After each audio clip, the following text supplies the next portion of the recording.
जय माता दी। हर हर महादेव। मित्रों, आज हम अपने इस चैनल पर रेड बुक के मुताबिक सोए हुए ग्रहों का किस तरह से क्या प्रभाव होता है कुंडली में, ये लेकर के आए हैं। जन्म कुंडली में 12 खाने यानी 12 घर होते हैं और ग्रह 9 होते हैं।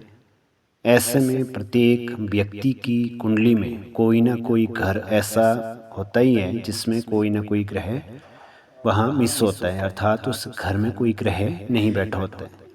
लाल किताब में ऐसे घर को सोया हुआ घर या सुप्त घर कहा जाता है तथा जिस घर पर किसी ग्रह की दृष्टि नहीं पड़ती उसे भी सुप्त घर माना जाता है। जिस घर में कोई ग्रह नहीं होता है उससे संबंधित परिणाम भी व्यक्ति को नहीं मिलते हैं और बहुत कम मात्रा में मिलते हैं। उदाहरण के लिए, यदि धन स्थान यानी द्वितीय स्थान में कोई ग्रह नहीं है तो लाल किताब के अनुसार यह ग्रह सोया हुआ माना जाएगा। ऐसे में जातक के जीवन में धन की कमी हमेशा बनी रहेगी। ऐसी स्थिति में सोए हुए घर को जागृत करना आवश्यक होता है। जिन लोगों की कुंडली में पहला भाव सोया हुआ होगा उनके लिए मूंगा धारण करने से प्रथम भाव उनका जाग जाएगा। लगन, अर्थात लगन की बात कर रहे हैं हम यहाँ पे। जिन लोगों की कुंडली में प्रथम भाव सोया हुआ हो उसे इस घर को जगाने के लिए मंगल का उपाय करना चाहिए।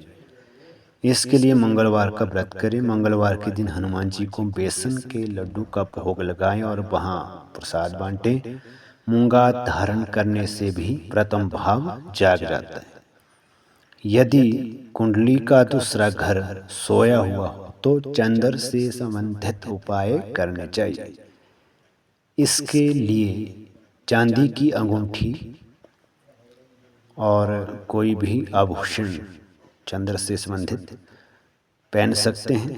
माता की सेवा करने और उनके सुखों का ध्यान रखने से भी यह घर जागृत हो जाता है। मोती धारण करने से भी लाभ मिलता है। यदि आप जन्म कुंडली के तीसरे घर को जगाना चाहते हैं तो बुध का उपाय करें। तीसरे घर को जगाने के लिए बुध का उपाय किया जाता है। बुध के लिए श्री दुर्गा सप्तशती का पाठ करना चाहिए। बुधवार के दिन गाय को हरा चारा खिलाएं।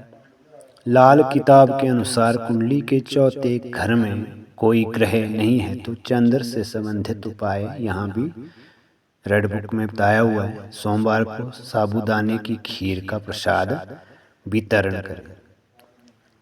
पंचम घर को जगाने के लिए सूर्य को उपाय करना फायदेमंद होता है। इसके लिए नियमित आदित्य हृदय स्तोत्र का पाठ एवं रविवार के दिन लाल भूरी चिंटियों को आटा गुड़ दान करने से सूर्य की कृपा प्राप्त होती है।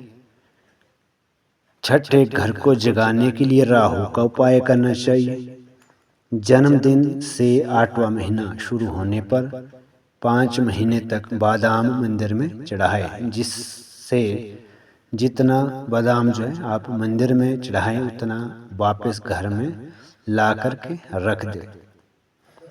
कुंडली के 7वें घर को जगाने के लिए शुक्र को जगाना होता है। शुक्र को जगाने के लिए आचरण की शुद्धि सबसे आवश्यक है।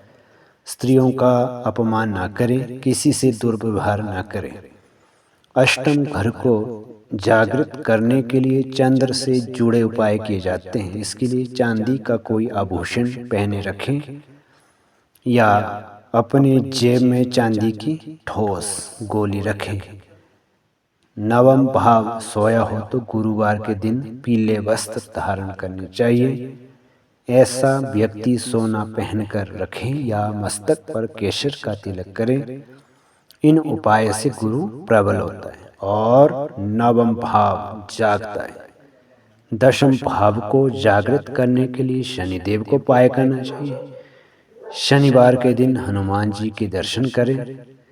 शनिदेव से संबंधित उस दिन दान करें। शनि मंदिर में तेल, लोहा इत्यादि दान कर सकते हैं।